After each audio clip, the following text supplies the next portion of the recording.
Hello again, exiles. Many of you may have seen the recent news from GGG on how they plan to make towers a more enjoyable experience in the large upcoming 0.2.0 patch that is on its way in mid to late March. I want to dissect GGG's announcement video for this change and talk about the good and the bad. In the current state of Path of Exile 2, towers are found around the Atlas, they are smaller maps, and to complete them, the only requirement is to find the precursor beacon at the end of the map and click on it. Upon completion, you may click on the tower again in your Atlas and place a precursor tablet in it to add content to nearby maps within the tower's radius. It's a cool idea, but many players have complained about the towers, saying they aren't rewarding enough on their own and feel like more of a chore, because it takes traversing to and completing multiple towers in order to really juice up your maps with enough tablets. Occasionally, you even spend more time traversing to and completing the towers than you spend running the really fun juiced maps, which seems a little backwards if you ask me. Because of this, many players believe that the best strategy to completing towers is to just sprint to the precursor beacon at the end of the map and avoid as much of the tower as possible. Some players even go as far as to only use level 1 waystones on their tower maps because there is just really no point in investing anything into them, since the sole purpose of the tower is to just rush to the end and juice up the maps around them.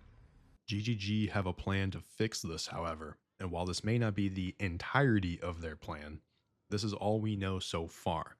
So let's take a look at their video announcement about the changes coming to towers that they released on February 25th. In the 020 update for Path of Exile 2, we'll be giving all content the ability to spawn in tower maps, including bosses. This means towers will have the same clear requirements as regular maps, and you'll need to fulfill these requirements in order to activate the tower.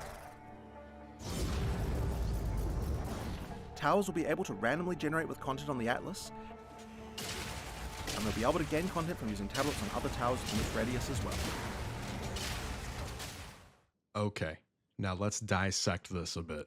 We'll be giving all content the ability to spawn in tower maps, including bosses. On paper, this is a good change. Towers were in general much less rewarding than the majority of other maps, especially after going through the long process of juicing up those maps. So being able to have additional content inside of your towers is good. I especially like that towers can now have bosses. I just hope that the bosses spawn in front of the precursor beacon and not some other random location. Towers will be able to randomly generate with content on the Atlas.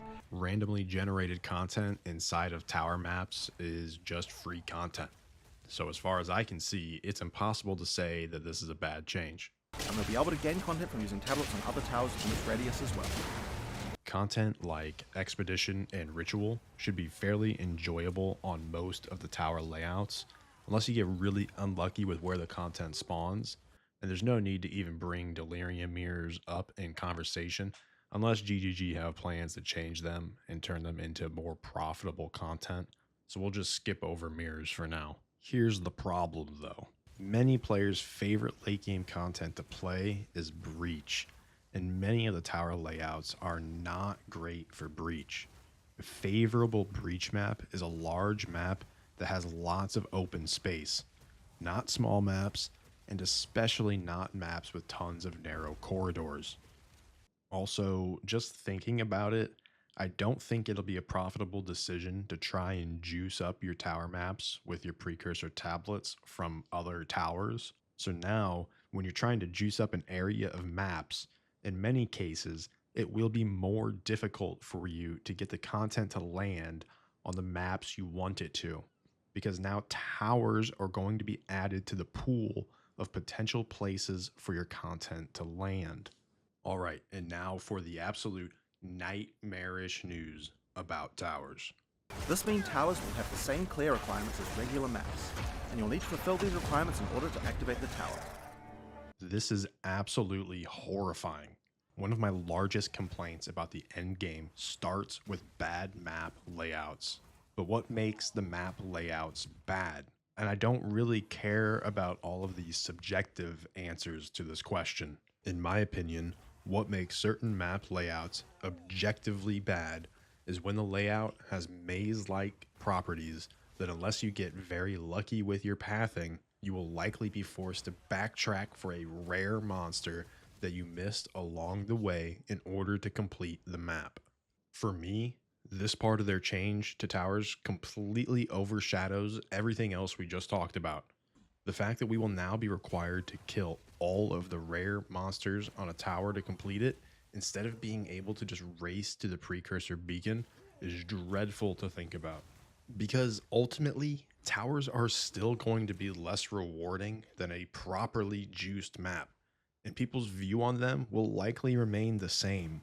But now we can't even skip the majority of the tower, we have to actually clear it. Hopefully, GGG see enough feedback about this and decide that this isn't the path they want to go for map completion, not for towers, and not for regular maps either. I already made a video about everything I hope GGG changes about the endgame for the 0.2.0 patch, and in that video, I state that in my opinion, they should just show us where all the rare monsters are the very first second we enter into a map. This way, as the player, you would know exactly where you need to go to complete the map, and any further exploration for things like league mechanics, strong boxes, or just more monsters is entirely up to you. But you won't be forced into backtracking if you just want to complete the map and move on. Thanks for watching. If you agree with my take, then don't forget to like, comment, and share this video around so it gets more attention.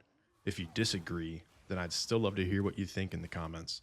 And finally, if you want to stay up to date with all the big changes leading up to the 0.2.0 patch, then make sure to subscribe so you don't miss out on my next video. Peace!